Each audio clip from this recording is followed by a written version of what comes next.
Assalamualaikum warahmatullahi wabarakatuh. Oke, selamat datang para mahasiswa kami di Universitas Asik juga, atau bisa kita singkat juga anjing ya. Jadi di sini kita akan mempelajari dan mempraktekkan studi kasus baru ya. Jika sebelumnya kita sistemasi akun dalam peminjaman buku ya menggunakan Python, dan sekarang kita akan melakukan sistemasi akun pada penginputan nilai. Jadi penginputan data mahasiswa dan segala macam ya. Jadi dalam studi kasus kali ini nanti ada dua akun, yaitu teacher sama student. Nah, untuk teacher dia bisa untuk menginput data mahasiswanya atau siswanya lah. Jadi untuk data yang akan diinputkan seperti nama dan juga nilai. Nilai ada dua, yaitu UTS sama UAS. Kemudian untuk student mereka dapat menampilkan nilai mereka sendiri berdasarkan dari UTS dan juga UAS. Jadi kurang lebih begitu. Oke, langsung saja kita ke videonya.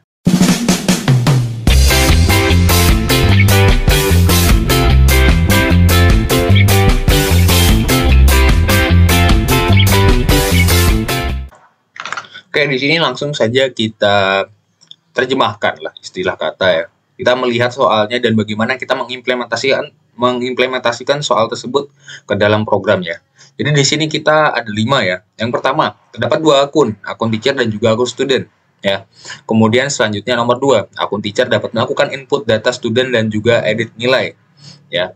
Ketiga, terdapat 4 kolom ya untuk data student. Jadi ada ID-nya dari 0 seperti indeks ya.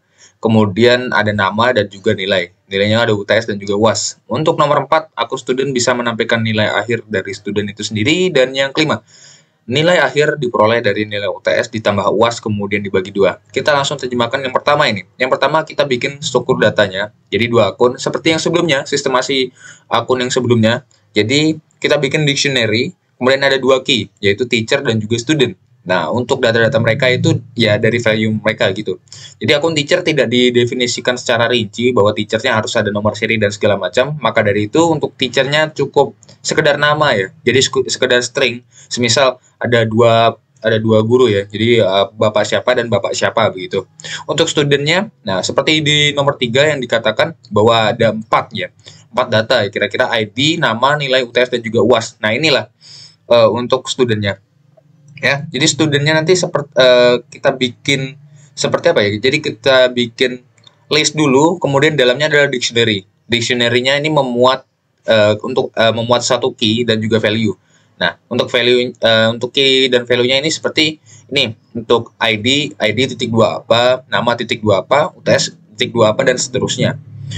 Kemudian untuk sistemasi selanjutnya ini karena kita berorientasi pada pemrograman fungsional, maka dari itu kita lihat di sini kita bikin fungsinya ada berapa gitu. Kalau misalnya kita lihat setelah kita baca sebelumnya bahwa ini kita bisa bikin 3 fungsi. Yang pertama kita bikin yang input data student, kemudian yang kedua input ya kayak edit nilai begitu, manipulasi nilai. Kemudian yang ketiga ini tentang nilai akhir ya. Untuk 2 fungsi, yaitu input data student dan juga edit nilai ini, kita perlu autentikasi dari teacher, karena akun teacher dapat melakukan, berarti ini harus dilakukan oleh teacher ini. Jadi kita autentikasikan namanya teachernya, apakah dia terdaftar pada key teacher, ya, atau sebagai value-nya si teacher, atau bukan. Itu. Untuk student cukup ini ya, cukup studentnya aja, seperti kita ambil saja nama. Untuk ID ini sebenarnya untuk mempermudah kita edit nilai saja. Kalau misalnya untuk nama sebagai ya, autentikasi dalam penampilan nilai akhir, cukup begitu aja. Di sini nilai akhir diperoleh dari nilai UTS sama UAS dibagi 2. Nah, untuk biar bagus atau memang yang sebenarnya jika UTS sama UAS, kita nganggapnya bahwa UTS ditambah UAS dulu baru bagi 2. Tapi kalau misalnya kita masukkan statement ini secara gamblang ya, secara langsung begitu, jadi nanti UAS-nya dibagi 2 dulu baru UTS-nya ditambah. Kita tidak melakukan hal yang seperti itu, tetapi kita kurung dulu ya, kita kurung dulu UTS sama UAS dalam artian UTS sama UAS ini ditambah dulu baru kita bagi 2. Ya karena pada dasarnya untuk hierarki dari operasi matematika dibagi sama dikali itu lebih besar, lebih penting daripada ditambah sama dikurang. Maka dari itu untuk sekarang kita ditambah dulu baru dibagi. Jadi kurang lebih begitu. Mari kita langsung bikin untuk struktur datanya. Oke, di sini langsung saja kita terjemahkan lah istilah kata ya. Kita melihat soalnya dan bagaimana kita mengimplementasikan soal tersebut ke dalam program ya. Jadi di sini kita ada 5 ya. Yang pertama, terdapat 2 akun teacher dan juga akun student ya. Kemudian selanjutnya nomor 2, akun teacher dapat melakukan input data student dan juga edit nilai ya. Ketiga, terdapat 4 kolom ya untuk data student. Jadi ada ID-nya dari 0 seperti indeks ya. Kemudian ada nama dan juga nilai. Nilainya ada UTS dan juga UAS. Untuk nomor 4, akun student bisa menampilkan nilai akhir dari student itu sendiri. Dan yang kelima, nilai akhir diperoleh dari nilai UTS ditambah UAS kemudian dibagi 2. Kita langsung terjemahkan yang pertama ini. Yang pertama kita bikin struktur datanya. Jadi 2 akun seperti yang sebelumnya, sistemasi akun yang sebelumnya. Jadi kita bikin dictionary, kemudian ada 2 key, yaitu teacher dan juga student. Nah, untuk data-data mereka itu ya dari value mereka gitu. Jadi akun teacher tidak didefinisikan secara rinci bahwa teachernya harus ada nomor seri dan segala macam. Maka dari itu untuk teachernya cukup sekedar nama ya. Jadi sekedar string. Semisal ada dua guru ya. Jadi bapak siapa dan bapak siapa begitu. Untuk studentnya, nah seperti di nomor 3 yang dikatakan bahwa ada 4 ya. 4 data ya, kira-kira ID, nama, nilai UTS dan juga UAS. Nah, inilah untuk studentnya. Ya, jadi studentnya nanti seperti kita bikin seperti apa ya? Jadi kita bikin list dulu, kemudian dalamnya adalah dictionary. Dictionary-nya ini memuat memuat satu key dan juga value.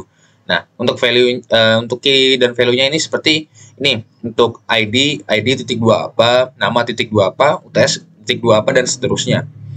Kemudian untuk sistemasi selanjutnya ini karena kita berorientasi pada pemrograman fungsional, maka dari itu kita lihat di sini kita bikin fungsinya ada berapa gitu. Kalau misalnya kita lihat setelah kita baca sebelumnya bahwa ini kita bisa bikin 3 fungsi. Yang pertama kita bikin yang input data student, kemudian yang kedua input ya kayak edit nilai begitu, manipulasi nilai.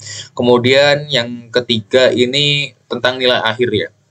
Untuk 2 fungsi, yaitu input data student dan juga edit nilai ini, kita perlu autentikasi dari teacher, karena akun teacher dapat melakukan, berarti ini harus dilakukan oleh teacher ini.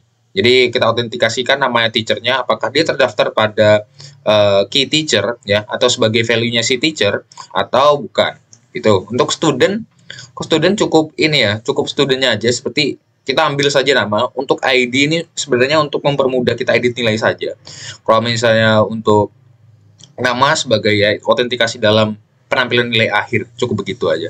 Di sini nilai akhir diperoleh dari nilai UTS sama UAS dibagi 2. Nah, untuk biar bagus atau memang yang sebenarnya jika UTS sama UAS, kita nganggapnya bahwa UTS ditambah UAS dulu baru dibagi 2. Tapi kalau misalnya kita masukkan statement ini secara gamblang ya, secara langsung begitu, jadi nanti UAS-nya dibagi 2 dulu baru UTS-nya ditambah.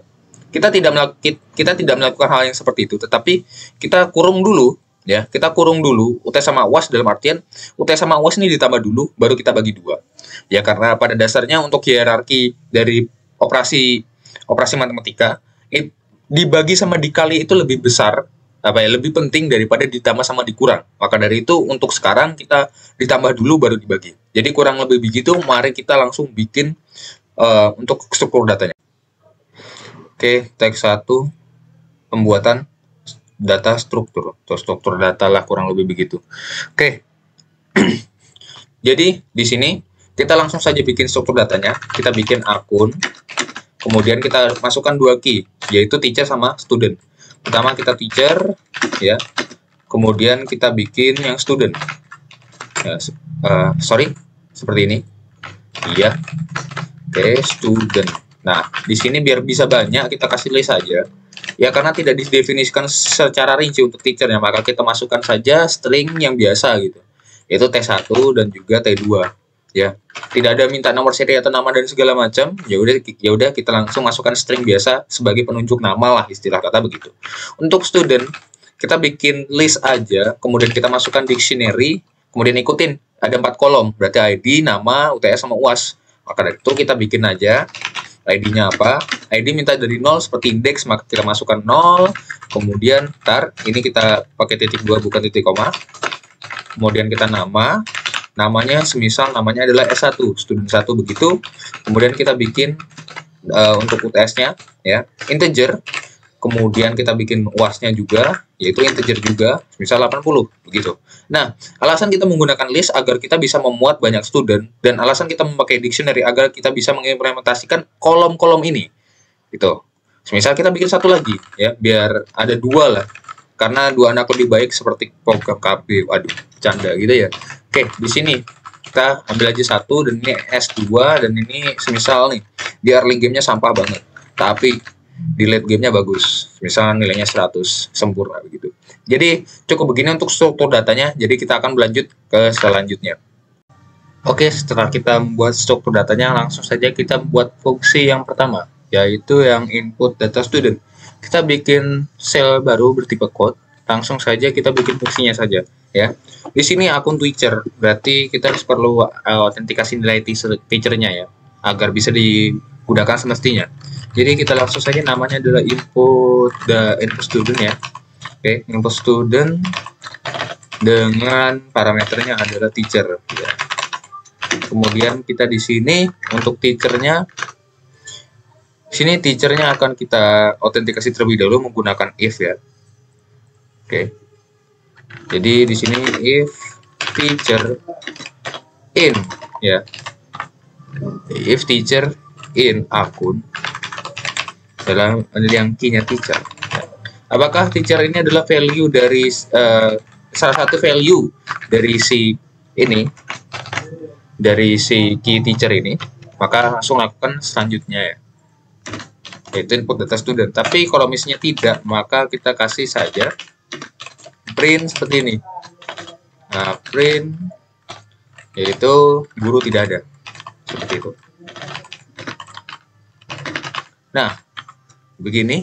Nah, setelah kita berhasil diautentikasi, ini pakai in ya, teacher in. Berarti nanti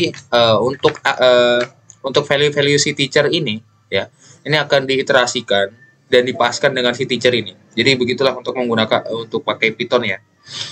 Kemudian kita langsung saja input, karena diminta input ya. Berarti kita langsung saja definisikan satu-satu ke dalam satu variabel. Untuk ID kita pakai saja panjangnya si list student ini. Ya, misal akun kemudian masukkan student ini. Ya, lengthnya akun dengan student ya. Kemudian untuk nama itu sama dengan kita input saja, kita lewat input, kemudian kita masukkan saja parameternya untuk input, yaitu masukkan nama. Ya. Kemudian untuk UTS, ini UTS kita bungkus dia dengan integer ya. Di sini typecasting ya. Jadi kita nggak mau nih UTS-nya bentuk string. Kalau misalnya bentuk string, kita nggak bisa melakukan komputasi atau penjumlahan nilai akhir lah, kurang lebih begitu. Ya, input masukkan nama begitu. Kemudian untuk UAS-nya, ya, UAS ini UTS. Ya, begitu. Kita kasih tunjuk juga bahwa apa yang kita input harusnya nama, sekedar nama dan juga nilai-nilainya, ya kan. Masukkan nama, UTS dan UAS. Ini untuk input. Ya. Kemudian kita akan langsung melakukan penginputannya karena dia pakai list ya. Jadi kita pakai append. Tapi terlebih dahulu, karena value-value dari si listnya ini atau apa yang di dalam listnya ini adalah dictionary, maka kita bikin dictionary-nya terlebih dahulu. Sementara kita pisahkan saja, ini adalah metode inputnya kita, tapi untuk masukkan ke dalam struktur datanya, kita pisahkan saja biar nanti enak dibaca. Semisal gini, kita bikin variabel sementaranya itu S. S ini adalah dictionary. Kita masukkan untuk key-nya ID, kita masukkan ID, kemudian untuk nama kita masukkan nama begitu. Kemudian untuk nama ini untuk UTS ya, UTS kita masukkan UTS-nya, begitu juga dengan UAS ya. Kemudian kita langsung saja append akun, kita akun, kemudian ini student, kemudian di sini karena dia list ya, akun student ini type-nya list, maka kita langsung append ya. nya 1, append s ya, append s ya. Kemudian kita print saja hasilnya itu bagaimana.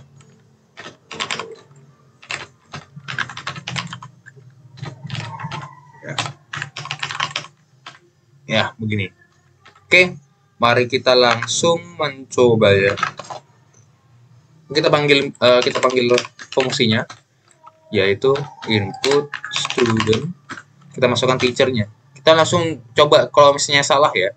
Ini ada T1 sama T2, kita pakai T99 misal ya. Oke, name error ya. Akun teacher, karena ini belum di run ya. Begitu. Kemudian kita run lagi, ini kita run lagi. Guru tidak ada ya. Karena yang terdaftar adalah T1 dan juga T2, maka ini T99 tidak ada. Kita T1 masukkan nama. Kita masukkan nama UTS dan juga UAS. Kita masukkan namanya, semisal namanya adalah Joko. Atau Joko sudah ada ya? Oh nggak, tidak ada. Ya wes lah, kita nama kasih Joko. Kemudian UTS-nya adalah 90. Dan ini UAS-nya semisal 60 ya. Oke, masuk ya. Ini terlihat masuk. Dia ID-nya 2. Nah, ini alasan kenapa ID adalah panjangnya si akun student ini ya. Jadi semisal nih, ini kan ada 2. Kita punya ada 2 student lah, ibarat kata ya. Kumpulan dari kolom-kolom ini adalah studentnya. Ini panjangnya itu berarti 2 ya. Nah, jadi 2 ini adalah nilai untuk si ID-nya. Jadi nanti 3. Jadi kita input, habis itu jadi 3 student kan. Nah, untuk kita input lagi, nanti ID-nya 3 lagi, berdasarkan panjangnya si list. Jadi, dengan begini kita bisa menciptakan ID yang berurut. Dari 0, 1, 2, 3, karena kita mereferensikan dari panjangnya si ini. Panjangnya si list ini. Ya, atau isinya ada berapa begitu. Ya.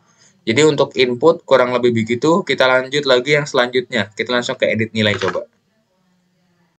Oke, kita akan membuat fungsi untuk yang input nilai ya. Oke, untuk input nilai kita sama seperti sebelumnya, kita ambil nilai autentikasinya dari si teacher itu. Apakah yang mengoperasikan fungsi ini adalah teacher atau bukan? Kalau lebih begitu kita ganti nama dulu, yaitu input nilai gitu. Kemudian ini kita hapus dulu karena ada beberapa hal yang berbeda. Jadi di sini ya, jadi untuk input nilai kita berdasarkan ID-nya. Jadi ya masuk nggak dipakai ya kan ID. Jadi ID ini lebih ke penunjuk yang lebih enak daripada nama. Kalau misalnya nama kan kita masukkan string, tapi misalnya untuk ID kan ya karena juga ini list ya. Jadi bisa kita gunakan sebagai indeks begitu. Kemudian kita minta untuk input. ID itu didapat dari input, dan juga jangan lupa ini adalah integer karena ID kita dari awal sudah bikin itu integer. Masukkan ID ya. Kemudian kita masukkan nilai boolean ya. Ini nanti kita akan menggunakan nilai boolean, kalian akan tahu mengapa. Ini kita masuk L karena L ya ini adalah panjang dari si account dengan key-nya adalah student ya, student. Nah dari sini ya, karena kenapa kita pakai line ini, kita akan menggunakan for ya. Kita akan menggunakan for untuk perulangan untuk mengecek ini. Untuk istilah kata kita ngambil dictionary salah satu student yang dimaksud dengan perulangan ya. Kita tangkap lah ini. Maka dari itu kita menggunakan for, kita ngecek satu-satu lah. Bisa dibilang ya setipikal bubble sort kurang lebih begitu. Kita for x in range atau dengan apa ya? Dengan jarak begini, jaraknya L ya. Ini L sama 1 hampir sama ya. Oh berbeda karena 1 itu bentuknya hijau gitu. Warna. Oke. Jadi di sini kita langsung saja for x in range L. Nanti x ini kita jadikan sebagai pencari lah, pencari dalam indeks begitu. Kita langsung saja if ID yang kita inputkan itu sama nilainya dengan account yang key-nya akun dengan key-nya itu student dengan indeksnya adalah X, karena sudah dibilang X ini pencarinya dan adalah ID. Jadi kalau misalnya kita sudah pakai key ID ini, nilai kembalinya adalah baik 0 maupun 1 ya, yang di sini ya. Oke, kita bandingkan apakah sama. Kalau misalnya sama, maka pertama itu kita menggunakan false-nya ini, menggunakan B-nya ini. B ini true. Ya, jadi ini kita gunakan agar kalau misalnya kita udah ketemu, kita langsung true saja. Langsung kita true, tapi kalau misalnya false, false-nya ini digunakan di luar. Jadi kalau misalnya kita pakai else di dalam for, malah nanti else-nya ini bakal kena gitu. Kita tidak seharusnya begitu. Jadi untuk kalian yang mau sering bermain dengan pengecekan, pasti kalian tahu kenapa. Di ini if B ini sama dengan false ya. Maka kita kasih bahwa ID ini tidak ada. Udah paham kan? Kelihatan. Jadi kita mencari menggunakan ID gitu. Dan untuk pengecekannya kita pakai false juga, true dan false boolean. Ya. Untuk menghindari beberapa kesalahan gitu. Bukan beberapa kesalahan ya, beberapa error ya. Oke, kita langsung saja ID tidak ditemukan. Ya. Jika memang ID-nya ini pas ya, kita langsung saja kita print. Bentar. Di sini ini kita agak bawah aja, kita kasih jarak begitu. Jadi kita print saja. Karena ini ketika ini sudah benar, maka kita langsung saja kasih tampilannya. Kalau misalnya kita edit nilai, kita nggak bisa ya. Edit nilai kita nggak dikasih outputnya untuk keseluruhan studinya bagaimana. Jadi untuk edit ini kita ngeliat ini nilainya berapa sebelumnya. Jadi kalau misalnya kita langsung input begitu saja, bisa jadi apa yang diinput itu sama aja dengan nilai sebelumnya kan. Oke, kita print saja, kita B true, kemudian kita masukkan nilai UTS sama UAS-nya ya. Jadi untuk UTS-nya itu input lagi. Nah, dia membentukkan nilai input kan. Jadi kita coba aja begini, kita ambil. Tidak perlu repot-repot. Gini, indenya jangan lupa diperbaiki, kemudian kita langsung deklarasikan akun dengan key student, kemudian di indeksnya X dengan key-nya adalah UAS atau UTS. Itu kita langsung nilainya itu sama dengan UTS. Begitu juga dengan UAS. Jadi begitu. Kemudian kita langsung kita print berhasil begitu ya. Ini print, ini input, kita bedakan, kemudian ini B true, biar nanti kita bisa biar kita tahu lah ini ID ditemukan atau tidak lah begitu. Oke, kita cek itu semua aman ya. Oke, jangan lupa printnya. Print, kita print edit nilai berhasil. Kita input nilai. Input nilai kita masukkan teachernya T1, masukkan ID-nya. Misal kita mau ngincar ID-nya itu adalah ID 99. Kita coba ini salah nih bagaimana? ID tidak ditemukan. Kita coba lagi untuk ID-nya itu adalah 0 ya. Ini ID 0 namanya S1, UTS 90 dan 80, kita downgrade. Istilah kata kita downgrade. Nah, nilai UTS 70 dan masukkan UAS-nya kita kejam sedikit yaitu 35. Dah, edit nilai berhasil. Kita cek apakah itu benar-benar berhasil atau tidak. Kita cek bahwa kita langsung ambil akun dengan key-nya adalah student, dan juga ini dia indeksnya 0 karena ID-nya 0. Jadi enak kan, dari awal dia mintanya ID-nya sebaiknya berurut dari 0. Ya udah, kita menggunakan list. Jadi secara tidak langsung ini ID ya menunjuk ke indeks juga kan. Begitu juga dengan bagaimana kita input nilai baru ya. Bukan nilai baru sih, kita input student baru ya. Kita input student aja kita dari panjangnya si list ini. Jadi ya lebih enak lah gitu. Kemudian student indeksnya 0, kemudian kita masukkan gak usah lah ya. Ini nanti nilai kembalinya langsung list ya. Nah, 70 habis itu downgrade 35. Jadi berhasil untuk input nilai. Kita langsung lanjut nih. Kita lanjut yang nampilkan nilai akhir dari student itu sendiri. Oke, sekarang kita mencoba untuk yang terakhir ya. Jadi yang terakhir ini adalah kita coba menampilkan nilai akhir begitu ya. Ya, diambil dari UTS dan juga UAS. Dan di sini kita langsung saja kita ambil dari input nilai karena kita sama-sama menggunakan ID juga. Kenapa kita menggunakan ID? Karena ID ini bukan inputan dari kita. Jadi ini langsung dari sistem ya. Jadi dilihat saja dari sini, langsung dari sistem kalau nggak salah ini langsung dari sistem, bisa dibilang begitu. Jadi tidak dari inputan. Kalau misalnya untuk nama ini bisa sama. Jadi karena kita juga tidak menciptakan satu sistem di mana nama itu tidak boleh sama. Kalau misalnya kita tambah itu begitu repot dan juga ini tidak diminta. Jadi kita ambil aja ID sebagai gimana caranya si student ini nampilkan nilai akhirnya, kurang lebih begitu. Ya, di sini input nilai ada dua. Di sini untuk view nilai akhirnya kita ganti nama dulu. Itu view nilai akhir ya. Untuk teacher kita ganti jadi ID gitu. Kemudian ini untuk autentikasinya ya. Autentikasinya kita hapuskan saja. Ini ID untuk hapuskan karena kita ID-nya dapat dari parameter.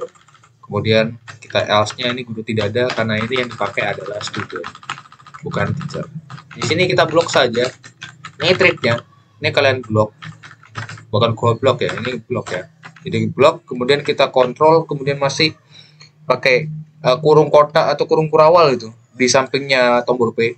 Jadi bisa gini. Nah, untuk memperbaiki indent itu sangat penting dalam Python ya. Berbeda dengan bahasa pemrograman lain. Kok bahasa pemrograman lain itu ya kurung kurawalnya, yang penting kurungnya lah, kurang lebih begitu. Ya, ini B false dan juga ini line-nya student, kemudian for x sum. Nah, ini yang membedakan adalah di sini. Kita tinggal hapus aja ini. Yang ngeprint juga karena kita tidak membutuhkan print untuk seperti edit nilai ya. Kita langsung nampilkan nilai akhirnya begitu. Ini kita balik. UTS sama dengan ini. Nah, sebentar. Iya, sama dengan ini kita hapus. Kemudian ini input edit nilai berakhir B true. Nah, jadi di sini baru kita edit lagi nilai akhir dari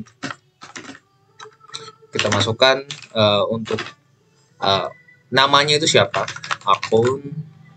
Kita langsung akun, dalam kurungnya adalah student ya, student. Kemudian indeksnya diambil dari apa yang dihasilkan dari X lah, dari pengecekan tersebut, dan tiba-tiba ketemu gitu ya. Kemudian di sini langsung saja namanya, kemudian kita langsung kasih nilai akhir.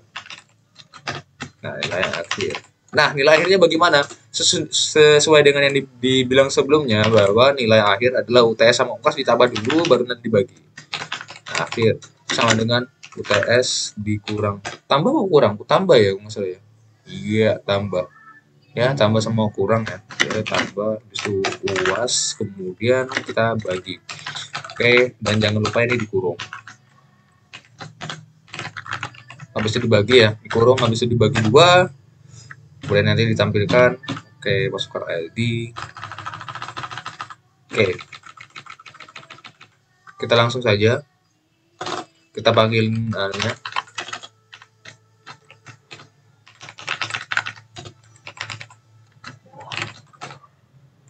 Nah, kita langsung pakai string. ID tidak ditemukan karena pada dari awal ini string ya. Dan juga ini kita tidak diminta untuk melakukan kayak exception ya, bahwa ini memang ID adalah integer. Kalau misalnya ID adalah integer, ID adalah integer berarti ya bisa saja nanti apa yang dimasukkan adalah string ya.